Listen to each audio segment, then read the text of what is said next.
Yesterday, Sayadaw spoke about one of the factors called Sambojjhanga, Samadhi Sambojjhanga, neither briefly nor elaborately, in connection with the work of practice. Today, he has come to the last of the 7 Sambojjhangas, Upekkha Sambojjhanga. And he will cover this too in a way that is not too brief, not too elaborate, combining theory and practice. If one were to elaborate, it would take a long time. And Sayadaw has been speaking in this way so that one can know both from a theoretical and a practical standpoint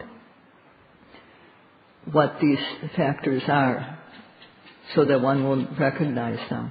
And he's doing this to the extent of his abilities to teach what the Buddha taught, as instructed by the late Most Venerable Mahasi Sayadaw, in order to show the virtues of the Dhamma, and so that Dhamma blood will be generated, developed, and we will become Dhamma relatives. If the Dhamma family grows to become numerous, then there's sure to be world peace. And Sayadaw has no other hope than that. The word tatra mazatata is very interesting. Tatra refers to whatever object there is, and majatata means impartiality, equanimity. The mind is not going to one, leaning to one side or another, no matter what the object is. This is equanimity. And there are 10, or upekkha, and there are 10 kinds of upekkha described in the texts. The type of upekkha that is meant here is tatra majatata upekkha. So this,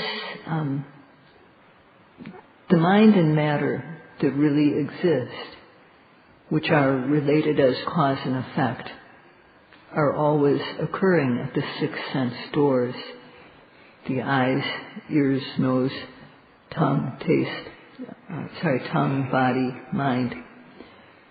There's objects of seeing, hearing, smelling, tasting, touching, thinking, bending, stretching, lifting, moving, placing, blinking, opening, and closing the eyes.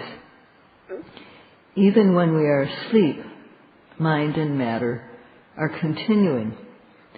And at that time, all the time, the mind has a factor which is like a controller of it.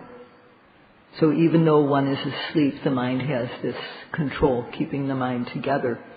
And the body, matter, also has a factor that keeps the different physical particles together.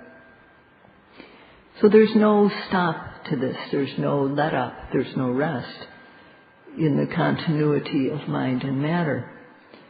And all these different types of objects that can be observed is what is meant by tatra. And if there's no mental energy, if the mind doesn't have any energy, then there will be partiality. So when one meets up, encounters something that is good, then one will tend to go for that, follow it. And a better object, more so. And when we encounter something that is really fantastic, really good, then one won't want to separate from that good object. And if there's something that one dislikes, then too, there will be a reaction pushing against it, opposing it. And that can range from just mild dislike, dissatisfaction, to the extreme of hatred. For ordinary people, this is most of what happens. When there's something the mind likes, then there will be lobha, greed. When there's something the mind dislikes, there will be dosa, anger. And there will always be confusion, delusion of moha. This arises together with lobha, it arises together with dosa. So early on in the practice, this is what happens. There's no equanimity. The mind is either going for the good things or pushing away the bad things. And with the practice, we have to put energy into the mind. We have to protect the mind so that the nivaranas, the obstacles to wholesomeness and to concentration, gradually retreat. They gradually decline. And when the mind becomes free of them, the mind becomes energized. And especially at the stage of Uddiyabhya Jnana, seeing the fast arising and passing away of phenomena, the mind becomes quite energized. As Sayadaw mentioned, there are two phases of this Uddiyabhya Jnana, the early stage or immature stage, and the mature stage. And the energy of the qualities of piti and sukha, joyous interest and happiness, these are a bit moving. They have the quality of movement and activity. And at this time, the samadhi can't really control as well. But at the mature stage, because these qualities, piti and sukha, drop out, then the samadhi becomes better, stronger. And then the quality of tatra majjata, upekkha, arises, equanimity. And this is a factor of bodhiñāna, the knowledge of the Four Noble Truths. Or, in other words, it's a cause of one who sees the Four Noble Truths, who gains bodhiñāna. So it is called tatra majjata upekkha, or Upekkha Sambojjhanga. Among the 7 Sambojjhangas, except for the last one, the others can be divided into 3 groups of 2. In one group, there is virya, effort, piti, which is joyous interest or rapture, and dhamma-vicaya, which is investigation of Dhamma. And these 3 are rather active, and they make the mind happy. If one doesn't note them when they happen, then the mind can get into being scattered. And in the other group, there is passaddhi, tranquility, samadhi, concentration, and upekkha, equanimity. And these are the more stable. These have the quality of stability.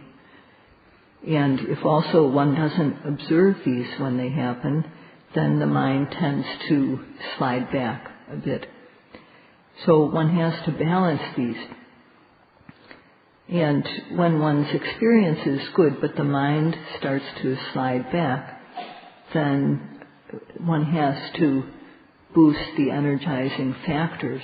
And the meditation teacher needs to tell the yogi to do this, should guide the yogi in this way. In the same way too, when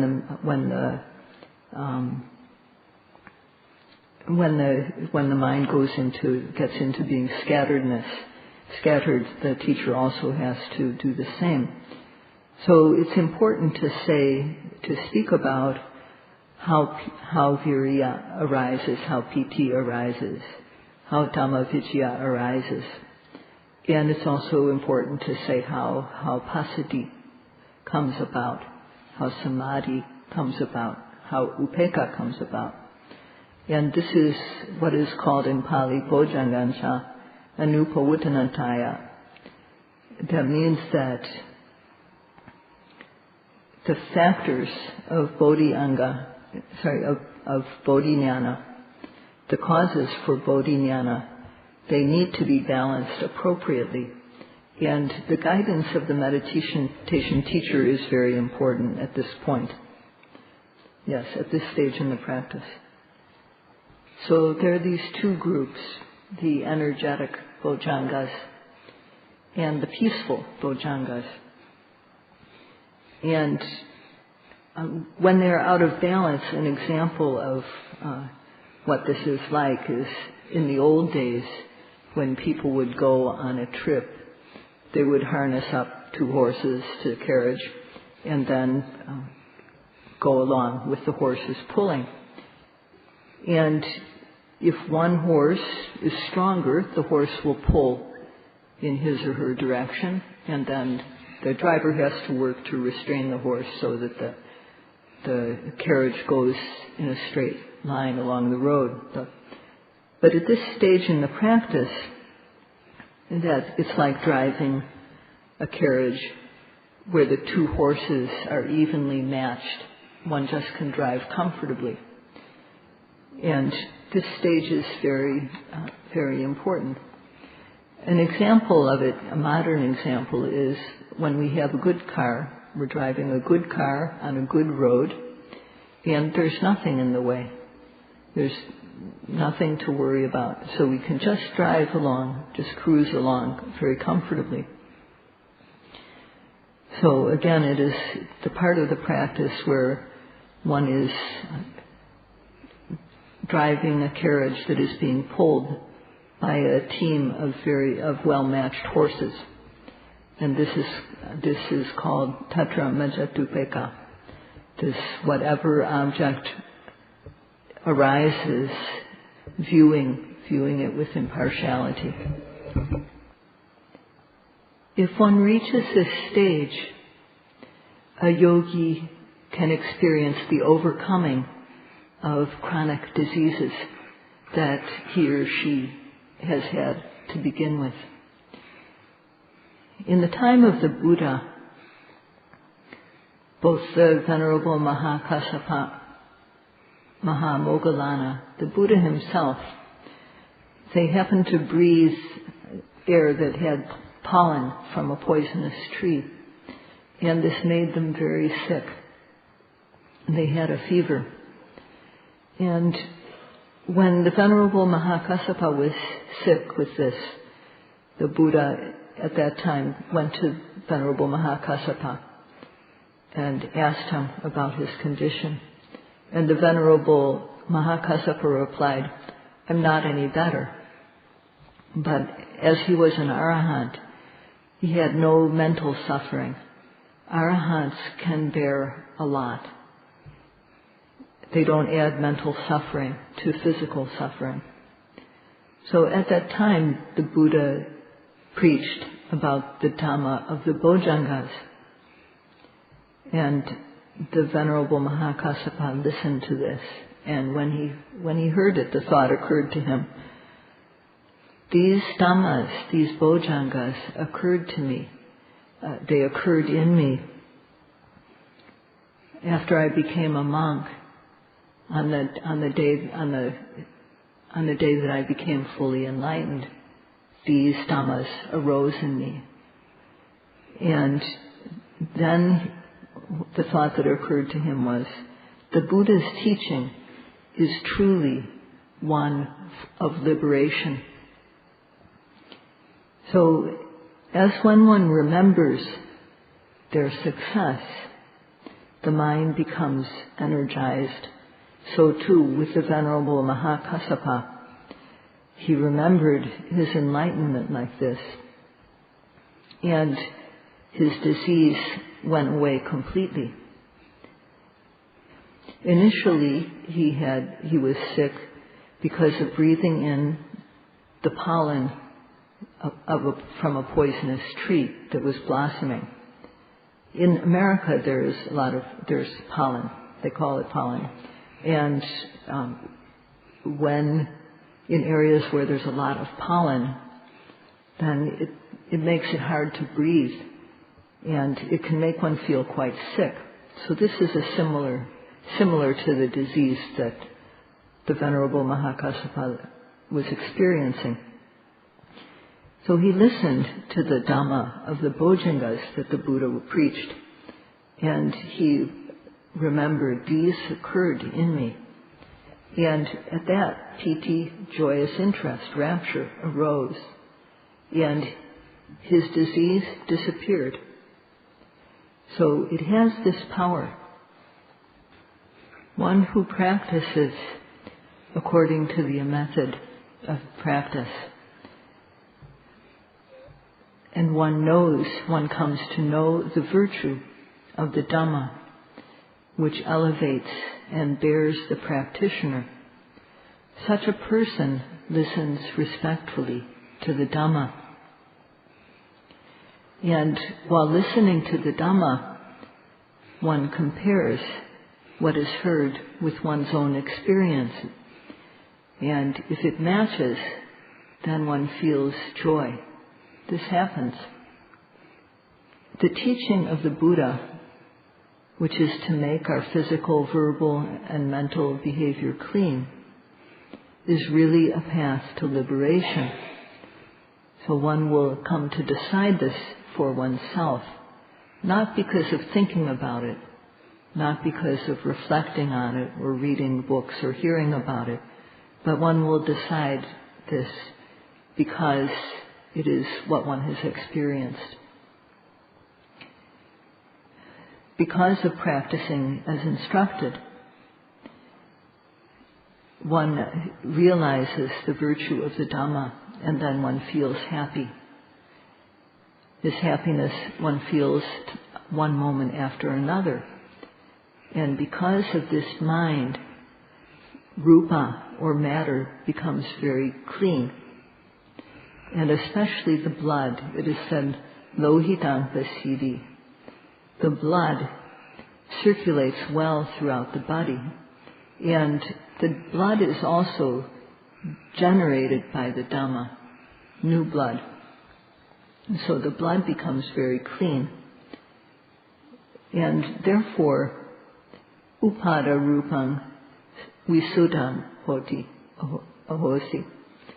That means that the dependent matter becomes very clean, completely clean. For example, one's complexion. One's complexion becomes clear. One's vision becomes quite clear. If one's eyes were originally not able to see very well, one's vision improves. Sounds are very clear. What one tastes. The taste of the Dhamma is unlike any other taste. It's a very good taste. So what one observes becomes very clear, and the sense organs themselves, the eyes, the ears, the nose becomes unblocked, the tongue becomes able to taste in a very refined way, and one's body becomes very sensitive to touch. So this is what is meant by the dependent matter becomes very clean. The objects in the sense bases become quite clean. And this happens not only for the Venerable Mahakassapa in the time of the Buddha.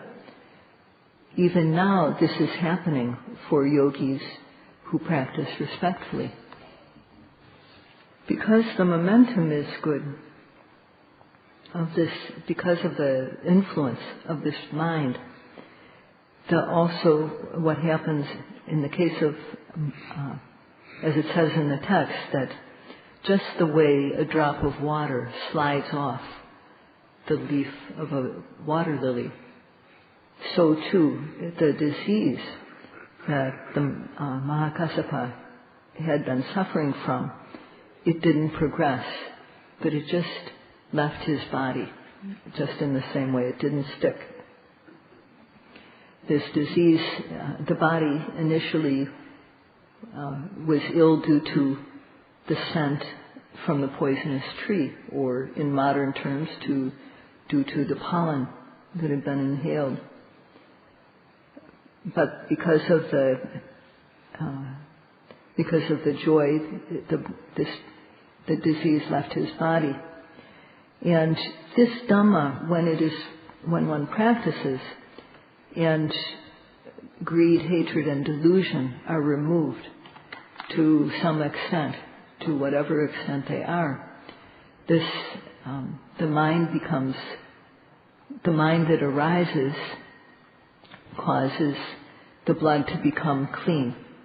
And because this clean blood circulates well throughout the body, it aids in generating new materiality, the new cells that arise because of this purified blood.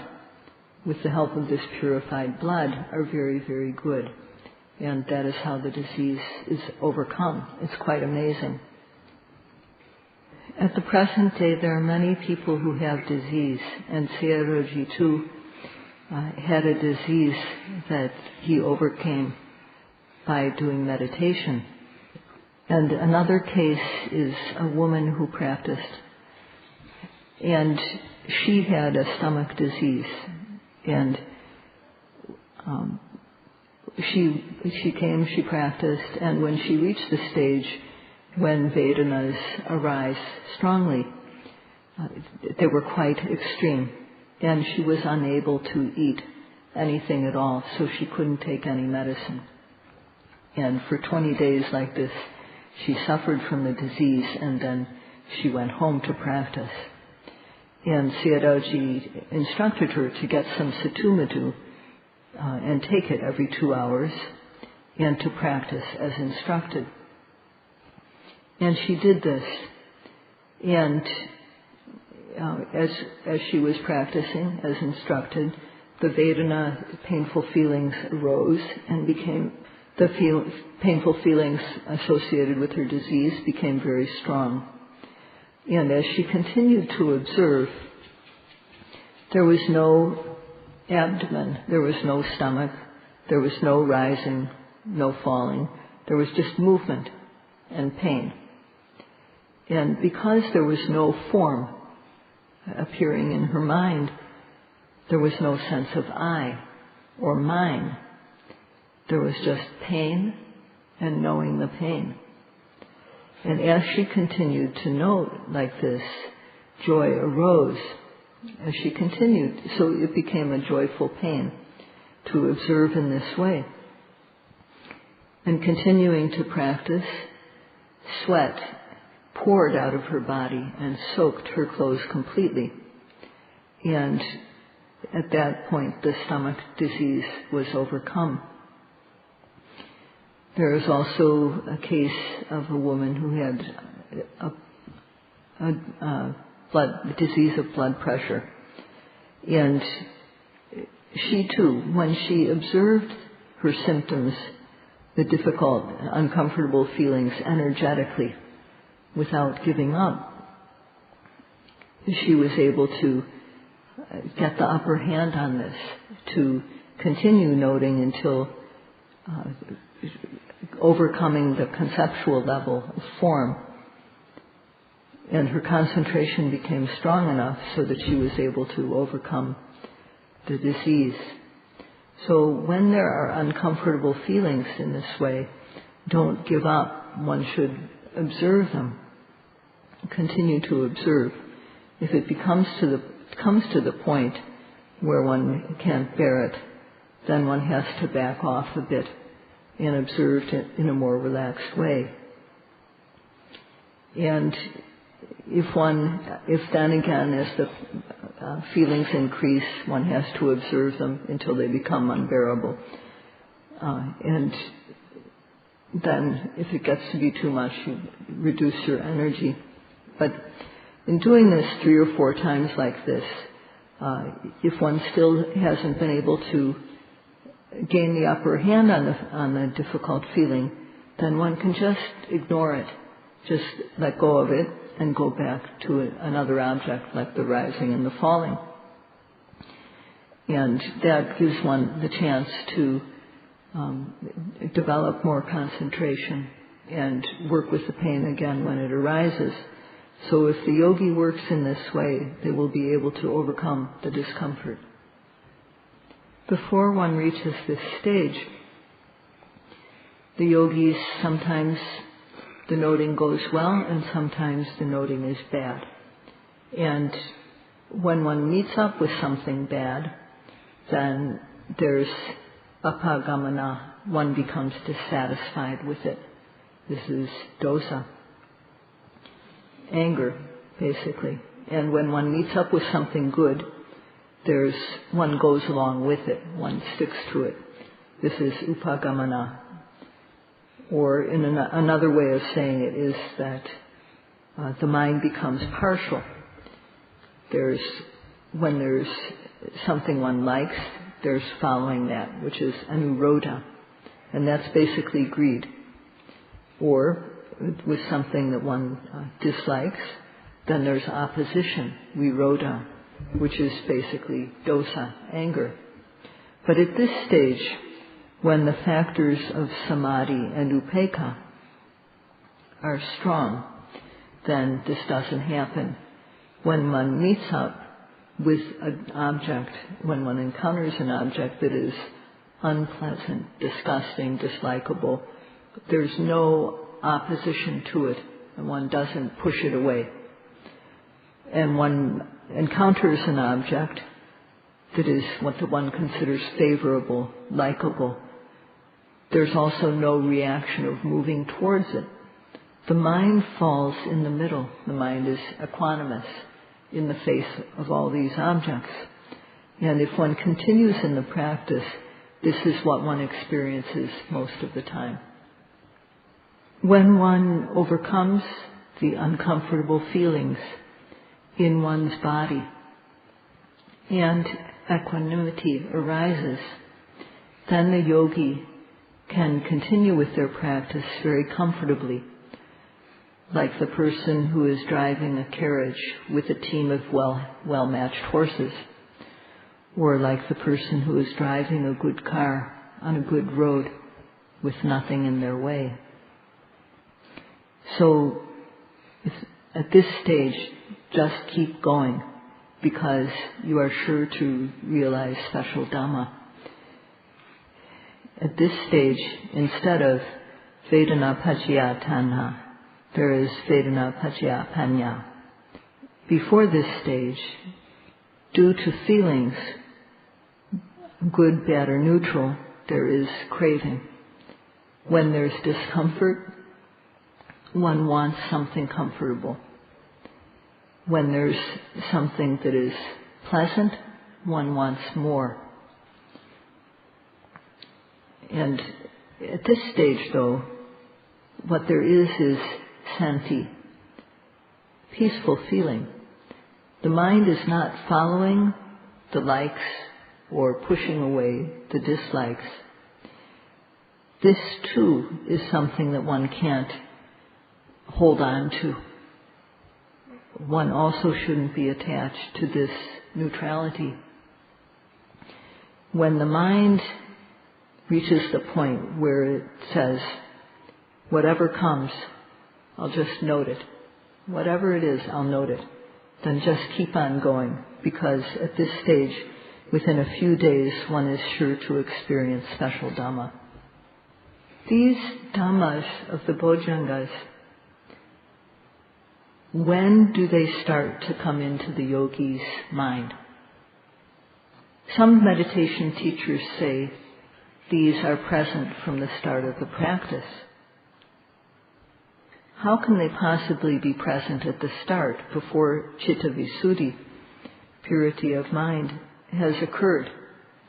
These Bojjhangas, they don't occur at the stage where one sees the difference between nama and rupa. They haven't occurred yet. They haven't occurred when one starts to see how nama and rupa, mind and matter, are related as cause and effect. And they haven't even occurred when one sees how mind and matter, which are related as cause and effect, are not permanent. They are suffering and they are mere process without a self, although there's the bit of a glimpse at this point. But when Vedanas have been overcome and one sees how the old is continually replaced by the new in a very quick way, then the Bojjhangas are arising, piti, passaddhi, and so on. When upekkha arises, piti and sukha are no longer present. And with the arising of upekkha, then the Sambojjhangas, these factors, are complete. So the yogis should understand this from the standpoint of theory as well as practice. Today there is no more time to discuss this, so Sayadaw ji will speak about it tomorrow. That's all for today. Sadhu,